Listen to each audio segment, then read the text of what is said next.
The First World War, spanning from 1914 to 1918, represents a singular turning point in the history of human conflict. The force that dictated the flow of the battle, the shape of the landscape, and the staggering death toll was artillery. The effectiveness of artillery in this period was absolute. It accounted for the majority of casualties, rendered traditional infantry tactics obsolete, and forced the development of entirely new methods of warfare, including chemical attacks and combined arms tactics. In previous wars, disease or small arms, rifles and muskets, were often the primary killers. World War I reversed this trend with brutal efficiency. The industrialization of nations allowed for the mass production of high explosive shells, turning the battlefield into a zone where death was delivered, primarily from a distance, often by an unseen enemy. British military records show that artillery was responsible for approximately 58.5% of all casualties. In comparison, bullets from rifles and machine guns accounted for roughly 39%. The remaining casualties were distributed among grenades, 2.2%, and the bayonet, which accounted for statistically 0.3%. This trend was not unique to the British. German records paint a similar picture of artillery dominance. During the Battle of Arras in April of 1917, the German Sixth Army recorded its casualties over a 5-day period. The data shows that 1,071 soldiers were killed or wounded by artillery, compared to only 488 by rifle and machine gun. Furthermore, 120 men were buried alive by shell explosions collapsing their dugouts, a unique and terrifying hazard of artillery warfare that did not exist with small arms.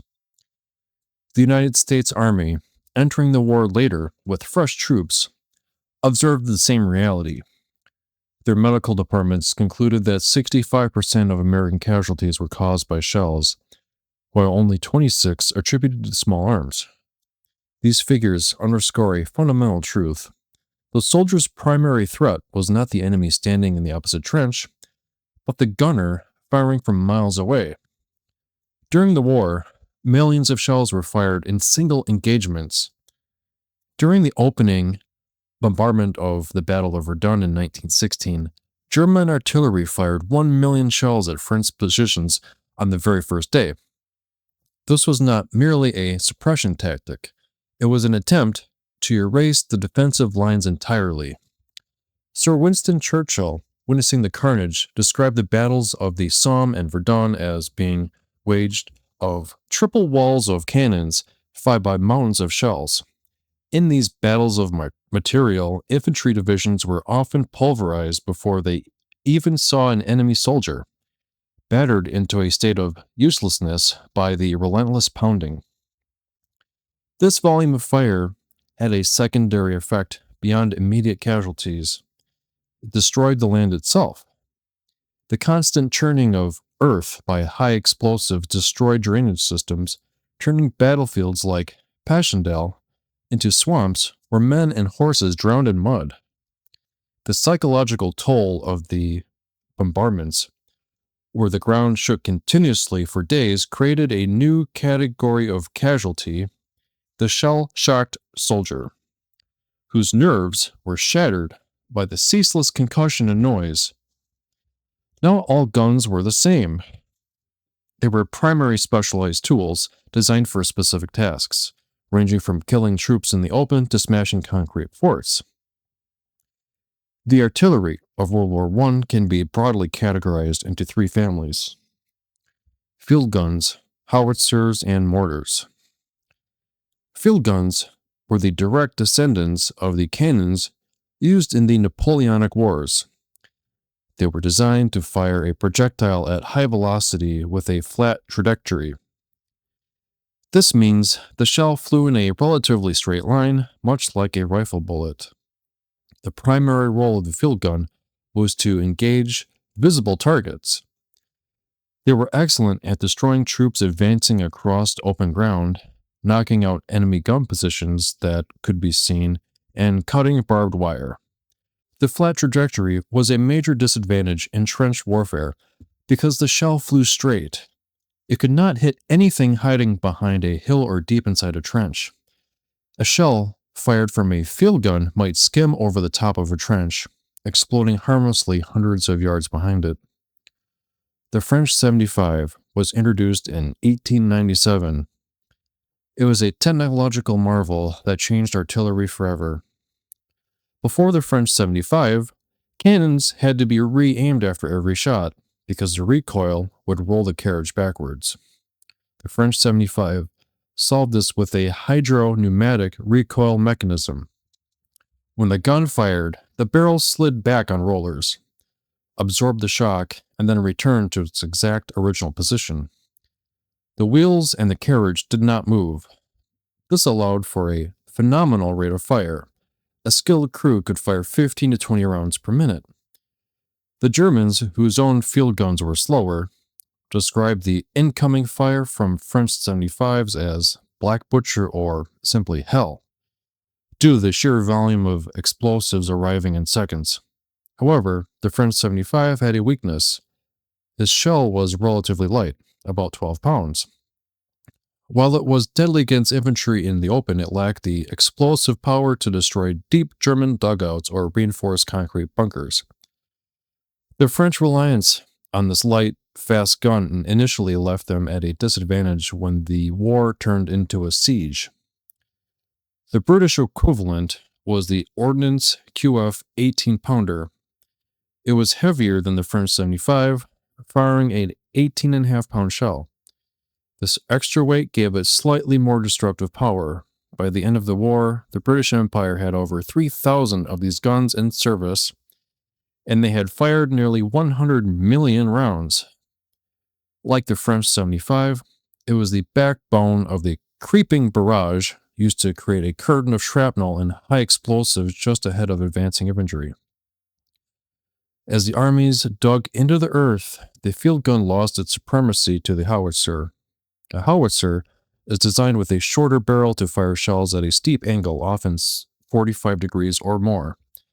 The projectile flies high into the air and then plunges almost vertically down on the target. This plunging fire allowed howitzers to drop shells into trenches, behind hills, and onto the roofs of dugouts. Howitzers typically fired much heavier shells than field guns.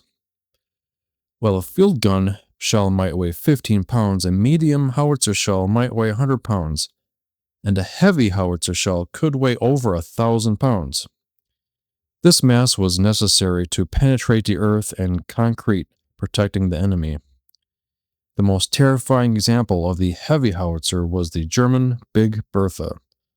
Produced by the Krupp family, this gun was a secret weapon designed specifically to destroy the ring of fortresses protecting Belgium and France.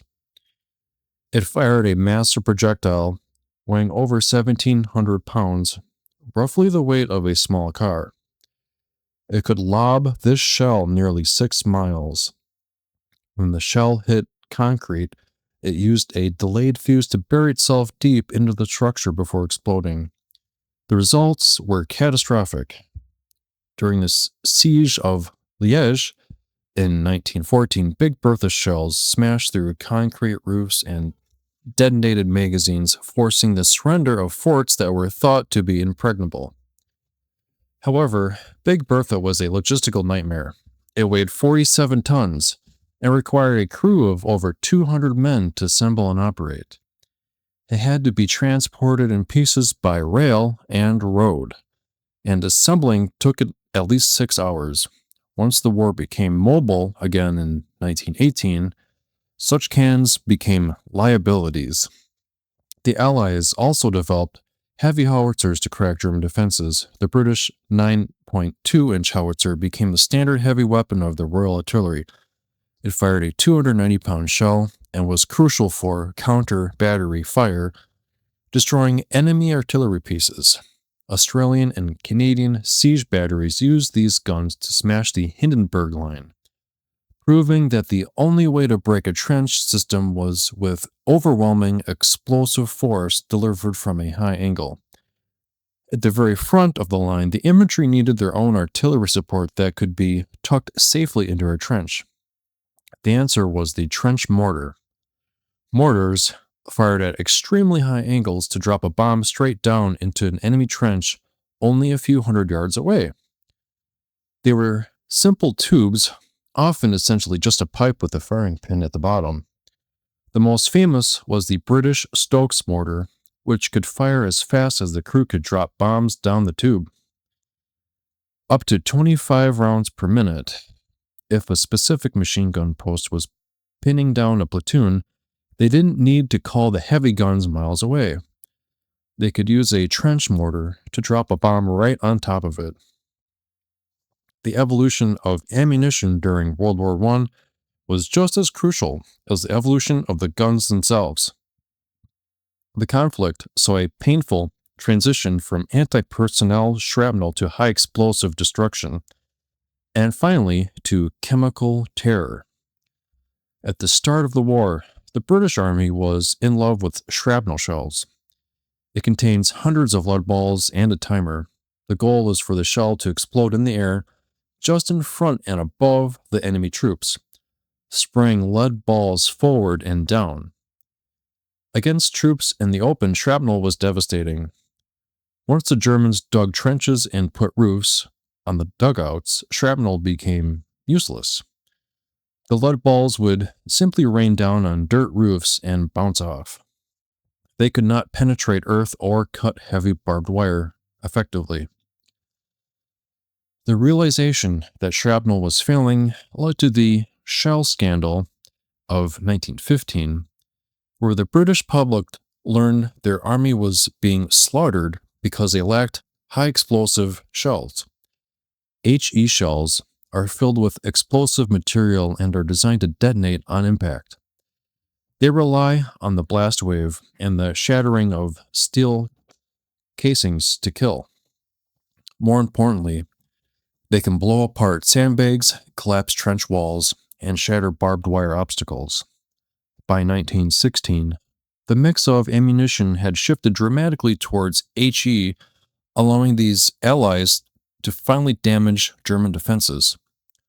One of the greatest tactical problems of the war was barbed wire. The Germans laid belts of wire tens of yards deep in front of their trenches. If the artillery did not cut this wire, the infantry attack was doomed. Earlier in the war, artillery failed at this. Shrapnel balls were too light to cut the thick wire. Early HE shells had unreliable fuses. They would often bury themselves deep into the mud before exploding, sending a geyser of dirt into the air but leaving the wire on the surface intact. The solution was a technological breakthrough called the number 106 fuse, introduced in 1917. This was an instantaneous percussion fuse. It was so sensitive that it would detonate the shell the exact moment it touched a strand of wire or the surface of the mud. Because the shell exploded on the surface rather than in it, the horizontal blast wave swept outward, shredding the wire and clearing the path for the infantry. This simple device significantly reduced casualties in later battles like Arras and Cambrai. Artillery became the primary vector for chemical warfare, while the first gas attacks used cylinders to release clouds that drifted into the wind. This method was dangerous to friendly troops if the wind shifted. Placing gas into artillery shells allowed for the precision delivery. Gas shells were not usually designed to kill immediately, but to harass and deny ground. Mustard gas was a liquid blister agent that settled on the ground and remained toxic for days. By firing mustard gas shells, artillery could contaminate an area, making it impossible for the enemy to occupy or cross without bulky protective suits. Gas was also used to silence enemy gunners. Firing Green Cross or phosgene shells at enemy batteries forced the gunners to wear gas masks. It is extremely difficult to operate a heavy gun, read maps, and communicate while wearing a primitive World War I gas mask. This significantly reduced the enemy's rate of fire. neutralizing them without needing to destroy the guns directly. Perhaps the most profound change in artillery effectiveness was the shift from direct to indirect fire. In 1914, gunners often looked over the barrel of the gun at the target. By 1917, they were firing at targets they could not see, often miles away.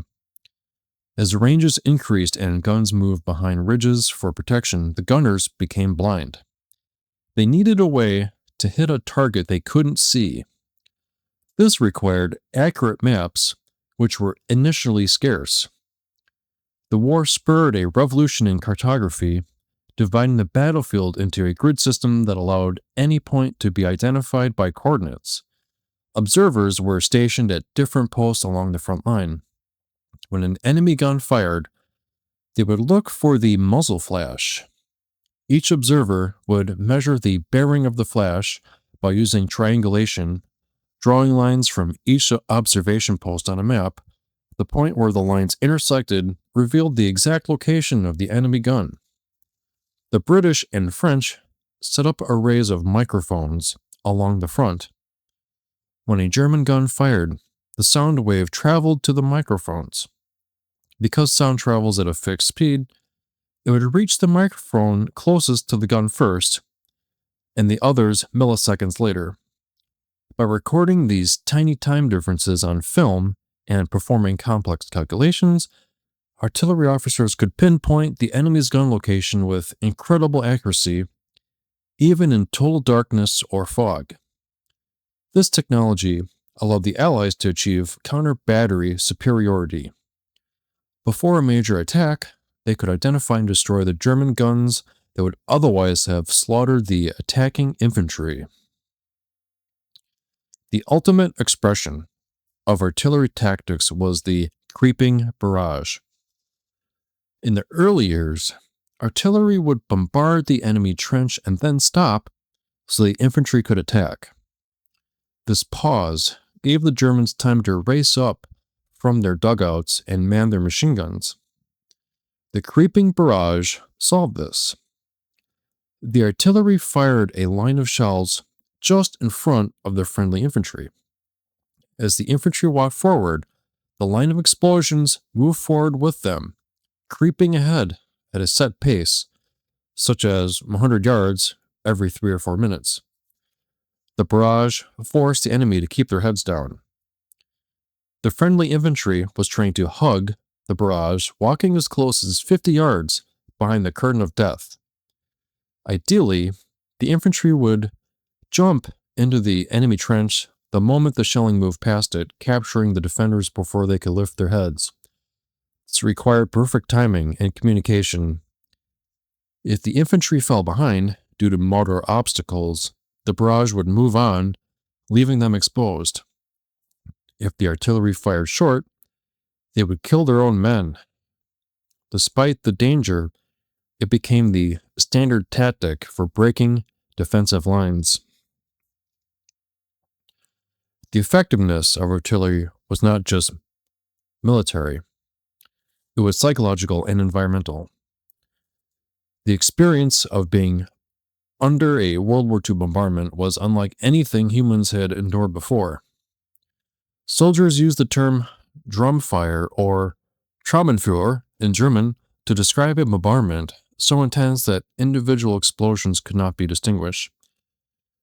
It sounded like a continuous roll of a giant drum. A German officer suggested that to understand the sound, one could put your hands over your ears and then drum your fingers vigorously on the back of your head. This noise could last for days. During the preparation for the Battle of Somme, the British bombarded the German lines for 7 days and nights continuously. The constant concussion, the vibration of the earth, and the inability to sleep drove men to the brink of insanity. This intense acoustic and physical trauma gave rise to shell shock. Initially, commanders thought it was a physical injury caused by air pressure of the blast damaging the brain. Symptoms included uncontrollable shaking, blindness, deafness, and paralysis. It was later understood to be a psychological collapse, a reaction to the intolerable stress of feeling helpless against a force that could obliterate a man instantly. It was a direct result of the industrial inefficiency of the artillery. Artillery was effective at destroying the land itself. In the low-lying region of Flanders in Belgium, the land was kept dry by a complex system of drainage ditches and canals. The massive bombardments of 1917, particularly during the Battle of Passchendaele, destroyed this drainage system. When the rains came, the water had nowhere to go. The battlefield turned into a vast, sucking swamp of liquid mud. This mud was not just a nuisance, it was a killer. Thousands of wounded men, unable to crawl, drowned in the water-filled shell craters. The artillery had been so effective at destroying the terrain that it actually hindered the army's ability to advance, creating a moonscape that tanks and infantry could barely cross.